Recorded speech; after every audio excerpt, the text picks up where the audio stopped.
I'm done with this kind of bondage. ఈ bondage నాకు ఇంకా చాలు అనే ఆ విసుగుదల వచ్చేంత వరకు మనకి విడుదల ఉండదండి. కాదు నాకు ఇంకా కావాలి అంటే మనకు విడుదల ఉండదు. When you acknowledge, when you say no, I don't want this anymore, I'm done, వేసారిపోయాను, విసిగిపోయాను అన్న పరిస్థితుల్లో దేవుని దగ్గరికి వస్తే, ప్రభువా యేసయ్య అన్న మాటకి అర్థం ఏంటిది, అనే పేరుకి అర్థం ఏంటి? నా రక్షక.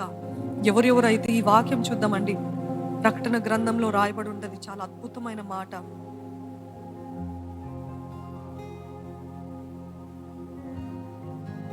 12వ అధ్యాయము 11వ వచనంలో ఏంటి తెలుసా అండి?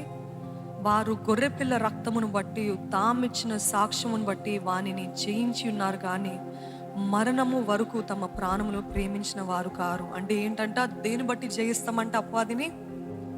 గొర్రెపిల్ల యొక్క రక్తం బట్టి, అదే రీతిగా తామిచ్చిన, అంటే తాను చేసిన, నోటితో చేసిన, ఇచ్చిన సాక్ష్యాన్ని బట్టి.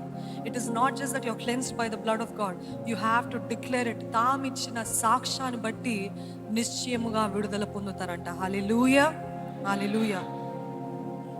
అదే రీతిగా రోమీయులకి రాసిన పత్రిక 5వ అధ్యాయము 9వ వచనంలో ఉంటుంది, కాబట్టి ఆయన రక్తము వలన ఇప్పుడు నీతి మంతులముగా తీర్చబడి మరింత నిశ్చయముగా ఆయన ద్వారా ఉగ్రత నుండి రక్షించబడుతున్నాము. ఆమేన్.